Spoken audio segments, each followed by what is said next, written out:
Hey, it's Greg Stanley. Do you know you can now win prizes such as a Starbucks gift card, Concord tickets, or car swag for being the first to answer an entertaining trivia question? Get the weekly trivia question by following me on Instagram or Facebook at the Collector Car Podcast and just DM me your answer. The first person with the correct answer wins. Also, as a new aspect of my automotive passion and hobby, I am a car specialist consultant for RM Sotheby's. If you need assistance consigning a collector car at Amelia Island, Pebble Beach, Auburn, West Palm, or Hershey, email me directly at gstanley@rmsotheby's.com. This is the Collector Car Podcast, the home for the auto enthusiast. Join Greg Stanley as he applies over 25 years of insights and analytical experience to the collector car market. He will interview the experts and throw in some fun stuff as well. Well, this last week was all about Corvettes, so this week we are all about Porsches, and to help us kind of go into the top 10 Porsches of all time, which is a interesting list to compile, I'd like to welcome Alexander Weaver. Alexander, how you doing, buddy? Doing great, Greg. Thank you. How are you? I'm doing great. Thanks for joining us. Now, you are a car specialist for RM Sotheby's, and I know for a lot of folks that's their dream job. Could you tell me a little bit about your job and what you do? Yes, I'm based out of Los Angeles. We're able to kind of visit clients and look at cars and consign cars and buy cars and sell cars and, get to play with some of the best stuff around for sure. Yeah, that's really cool. Now, I know you.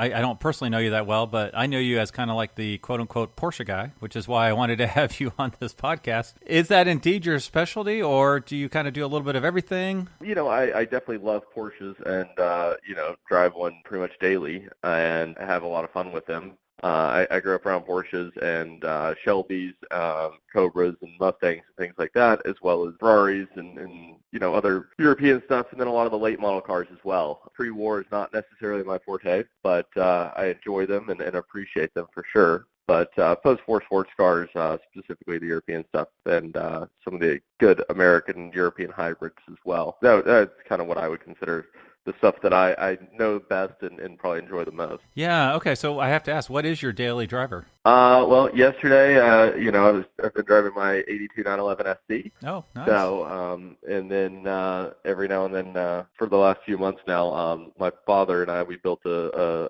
Singer. So I've put about 6,000 miles on that in the past 8 months now. So that's been a fun one to kick around in for sure. Oh, yeah, those things are awesome and gorgeous. Now, I didn't know you were also a Shelby guy. What would be your driver Shelby? I love a 427.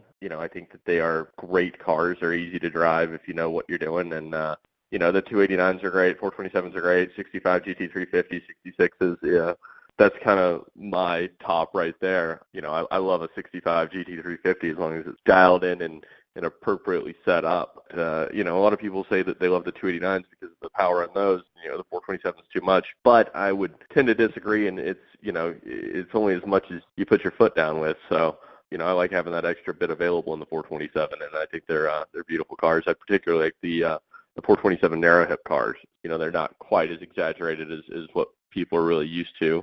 And they're one of the rarest, body styles that they made in the Cobras. It's hard to say which one you'd pick as a daily because, the Mustang's nice because it actually has a roof and windows and things, whereas the Cobras are not quite as user-friendly there. But, living in LA, I think you can kind of live with a 427 every day almost.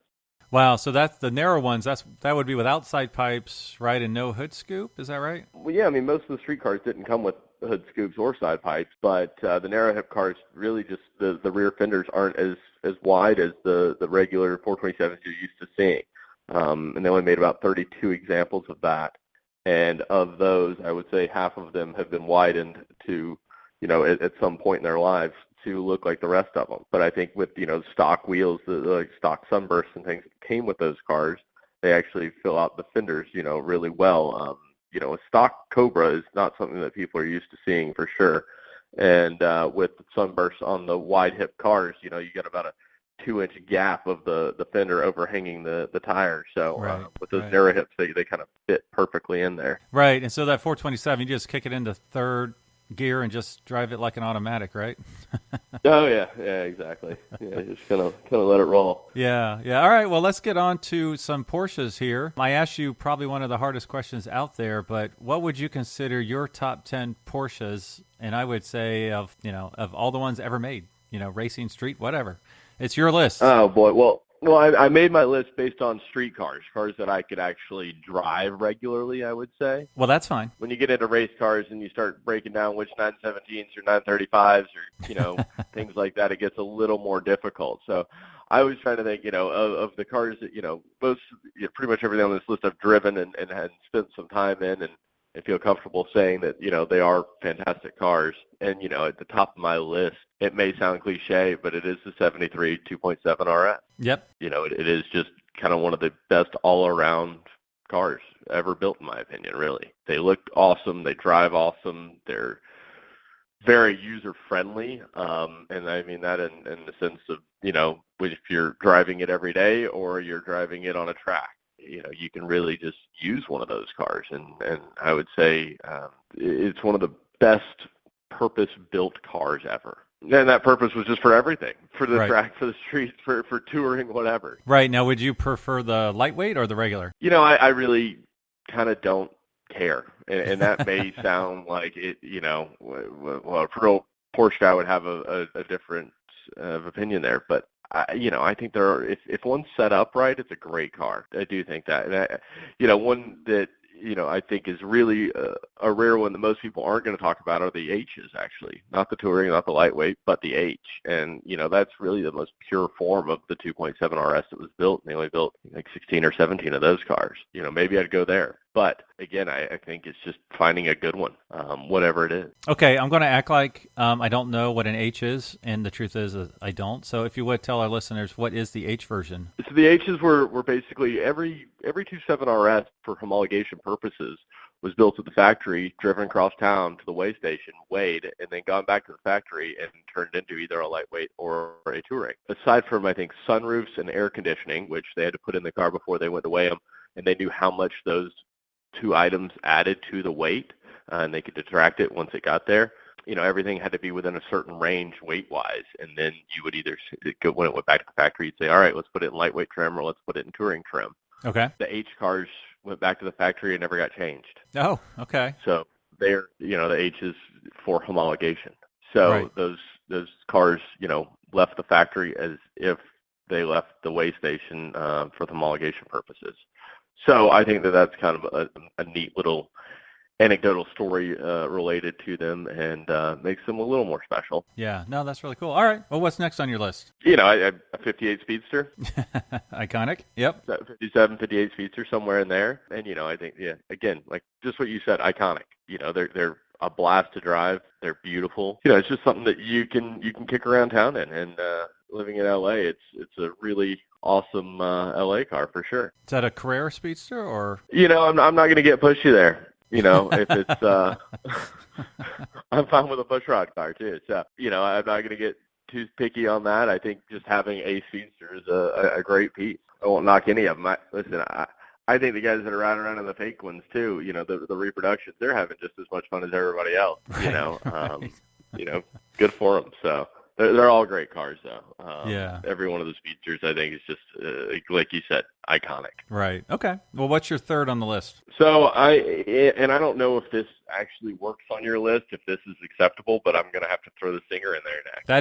That is acceptable. I will accept that. I know it's a highly modified car, but to me the Singer kind of, I'll get into the next car on my list is the 2011 Gt3 Rs 4-liter. And I'm bringing that one in because I think the Singer is the perfect combination of that car and the 73 RS. Oh, wow. That's a great way to look at it. It kind of blends those two so well for me. And, it's a car you can drive every day. You can take it to the track. You can drive it in really spirited ways. And you can do a lot of tours in it or long-distance drives, whatever. And it's got, a good radio and good air conditioning. And but it's still got the great looks of the old cars. So. Yeah, I know that Gt3 RS 4-liter. I know the 4-liter is getting a lot of love from the collectors just because of that limited availability of that. And I never thought about that, kind of making the Singer the bridge between the two. Because to your point, the Singer's old school look, but totally redone and modern. But yeah, that's a great connection. I never thought of that. That's really cool. Okay, so your fourth was the RS 4.0. What's next? Carrera GT. Okay. They're awesome cars. They're scary.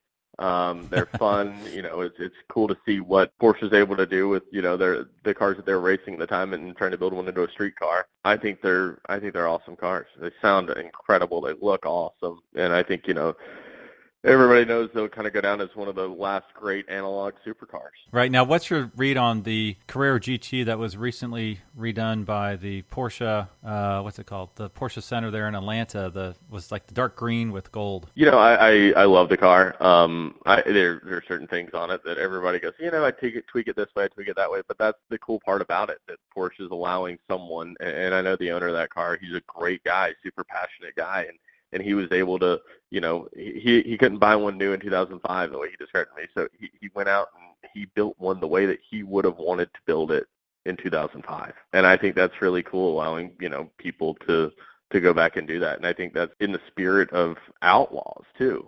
Like, what he's doing is no different than what guys are doing to their 7911 Ts, making them look like, RSRs or doing whatever they want to those. He's having Porsche do it, and he's having Porsche improve upon the car in a lot of other ways that people aren't aware of. Everybody sees, oh, cool, it's green, it's got different wheels, it's got, the same wheels redone differently, and a custom interior and everything. But, they did a lot of other tweaks on that car too, which make it special. So, I think that being able to do that, and Porsche, standing behind something like that is really cool. That is really cool. The fact it's a factory sanctioned and factory restored is just amazing. And I bet we'll see a lot more of those coming out like that. And I bet we'll see that expand to other classic centers around the world, like Mercedes or Ferrari. Kind of like the reimaged Singer. We'll start having some reimaged other things. So Yeah, absolutely. All right. Well, what's next? Let's see. We're on number 6. Let's see. I go to a 964 RS. Oh, okay. I did not have that one down on my list. That's a cool car, yeah. Yeah, and I had one for a few years, and a Euro car, and I just really, really enjoyed driving it. It was it's a really raw car, and I look at the whole lineage of the RSs, and there's a couple. Well, there's 2 more on the list too of other RSs, but I think that one is just it's not overpowered, it's not too heavy, it's not too comfortable.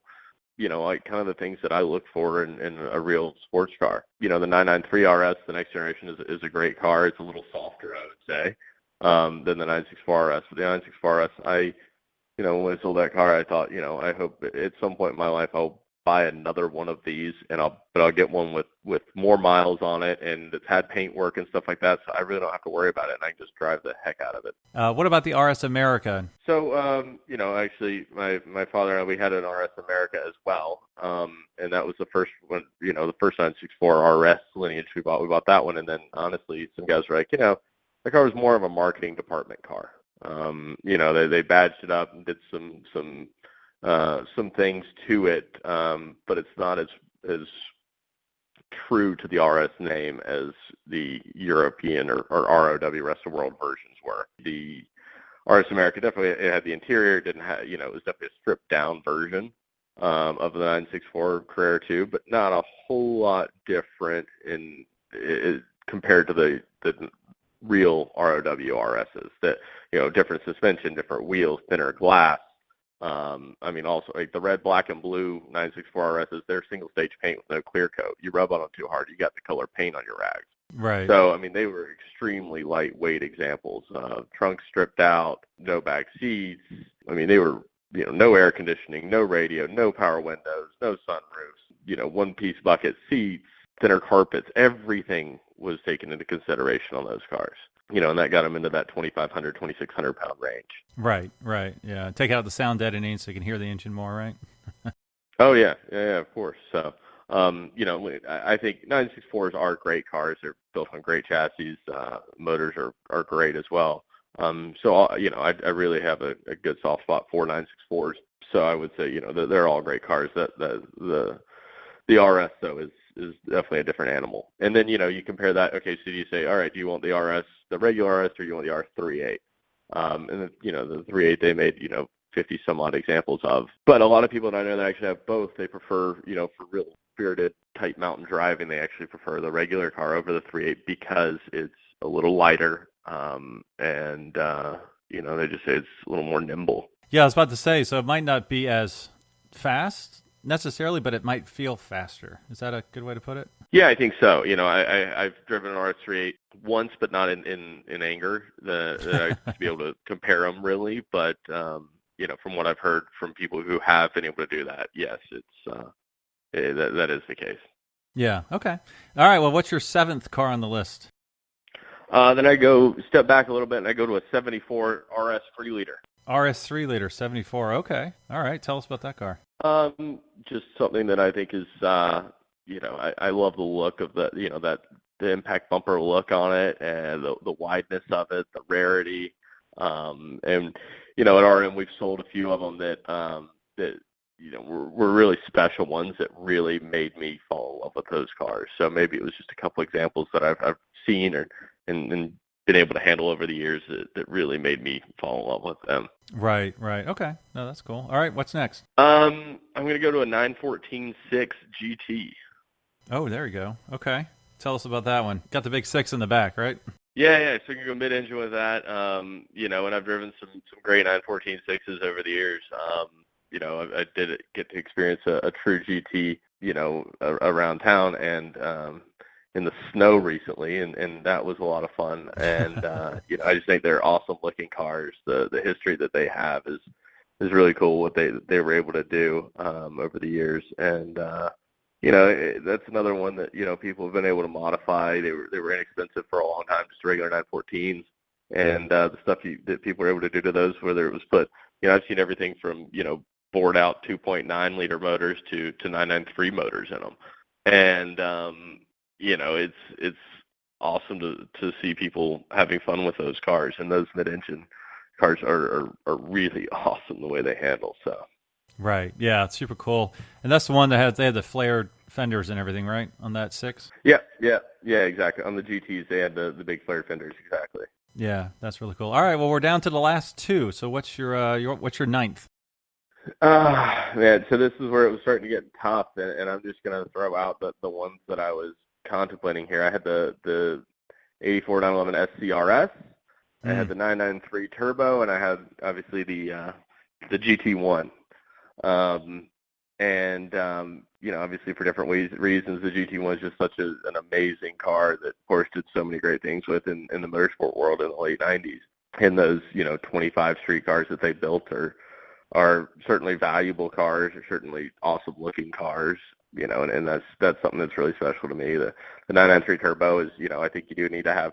There wasn't a single turboed car on my list, right? And I think that's a really, really cool, just iconic. The kills bugs fast poster is something that I grew up with, and that was just such a cool display of imagery to me, and it's such a true poster too. And the FCRS, I think that's just another thing that was, awesome. And, I love rally racing and things like that. So something that really helped Porsche build on their rally empire and kick a lot of ass in the years. And something that's also really, really rare. There's only a few street cars that they built out of the 20 to 22 cars that were made. And so I think that's, also an excellent example of what Porsche Motorsport was able to do. So if you had to pick 2 of those 3, which ones would be the 2 that fill out your list? 2 going in my garage, I guess I'm going to have to go with the SCRS and the GT1. I guess I'm going to have to knock the 993 Turbo off the list. Oh. But, it's a close call for me there. Am I correct in that since you got rid of the 993 Turbo, which I fell in love with those when they were new, no turbos on your list, right? Yeah. Okay. Yeah. That's fair. All natural aspirated stuff. So, and it's not that I don't think turbo Porsches are fun. I guess these other ones kind of stood out to me a little bit more. Okay. I got to ask you about one car that I thought would be on your list but wasn't. What are your thoughts on the 911R? Either the old or the new. The old, absolutely, I think is an awesome car. And definitely something really special. I think the nomenclature is important on that car, and it is a really cool thing. I do think the 73 RS is just a little more iconic to me. The silhouette with that ducktail is a little more important to me personally. And, then maybe the 911R should have replaced the RS30, but I guess there's just some sentimental things there that went into putting that RS30 on that list instead. But the new 911R, I think, is, everybody says it's an amazing machine. It is really a cool car, but the newest car on my list was the RS40, and I think I'll stick to that. That's fair. Okay.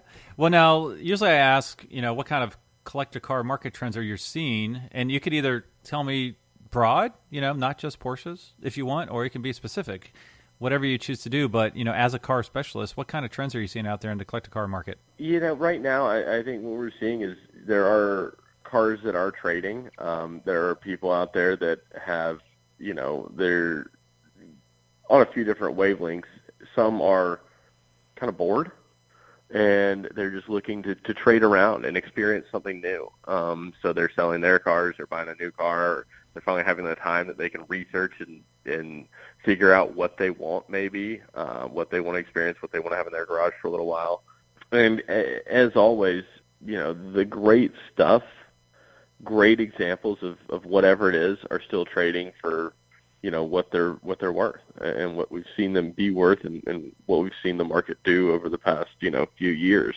It's not just, held in what has happened in the stock market yesterday or what's going to happen in the stock market tomorrow and things like that. So we're still seeing great examples of great stuff sell for great money. Right. Okay. Yeah. So we find something, we always tell everybody, buy the best thing you can afford, whatever it is. If you're looking for, a 60s Volkswagen Beetle, or you're looking for a Ferrari 275, buy the best example that you can find and the best example that you can afford. Right. Yeah. Now, what about in the Porsche world? Is there anything that's sticking out to you? I think there's a lot of hype around. There's a lot of hype around a lot of the new cars that have come out lately, and it's interesting how Porsche chooses who they sell those cars to. Especially based on how many you see on the second-hand market within a week of them being sold when they were new.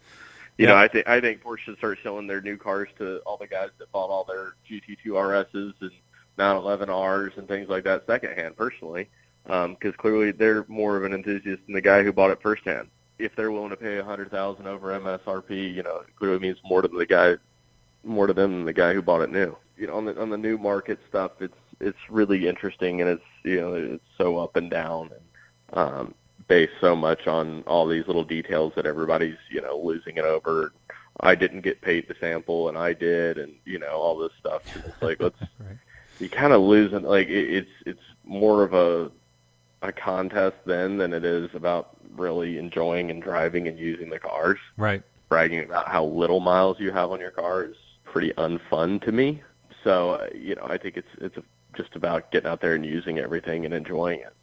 On the other hand, some people really enjoy having stuff just in their garage to look at, and I don't understand it as much, but if that's what they like, then good for them.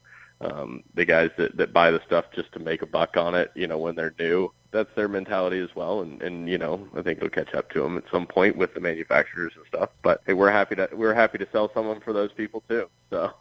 Right, I do think right. Of the new stuff that have come out, the new 935 is the coolest thing for sure. Yeah, we just had one sell in the European sale last week, or this week actually. So that was really cool. Yeah, was that the first publicly traded one at auction? Yes, it was. Yeah. Okay. Yeah. It was great to see, and that car was number 2 of the 77 that they built, and from what I understand, I think there were less than 20 of the original 77 built came to the U.S., so rare example on our shores. Right, yeah, for sure. Well, one thing I like to do at the end of this, and I apologize, I don't think I gave you a heads up on this, but I do play a little game called Keep, Cash, and Crush. So what I do is I give you 3 cars, and you tell me which one you want to keep forever, which one you want to cash in, and which one you don't mind sending to the crusher. Oh, boy. Yeah, it's meant to be painful, but also fun. So it's just for fun. So the 3 cars I'll give you, you've mentioned 2 of them actually in your list there, so this might be tough. The Carrera Gt. Let's assume these all are in great shape. Carrera Gt. The next one's a 356 Carrera Speedster. And then the last one is the one I thought would be in your list but wasn't, the 911R. So which one would you keep forever? Which one would you cash in? And which one would you crush? I'm going to have to cash out on the 911R because I'm going to 67 hopefully, and I get the most cash out on that one for sure. Okay.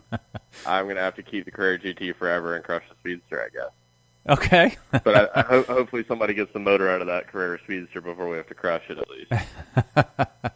That's really cool because I wasn't quite sure. It kind of really tells me what your heart's all about, and it's slightly newer stuff, but the high performance, the Carrera GT obviously has a spot, is really high on your list, so that's really cool. Yeah.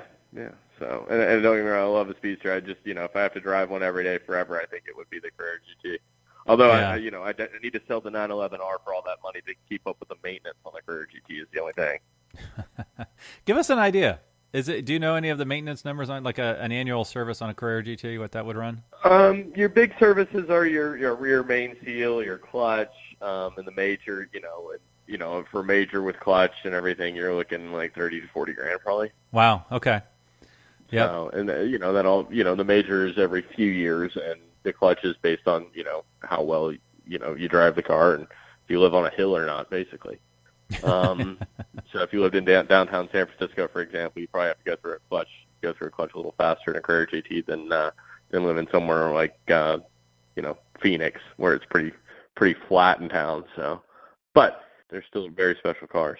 All right. Well, cool, man. Well, thank you for joining us for this call today and sharing your top 10 Porsches. Yeah, thank you, Greg. I appreciate it. Thanks for having me. Thanks for listening to the Collector Car Podcast. Don't forget to give us a nice rating on iTunes and be sure to follow us on Instagram and everywhere else at the Collector Car Podcast.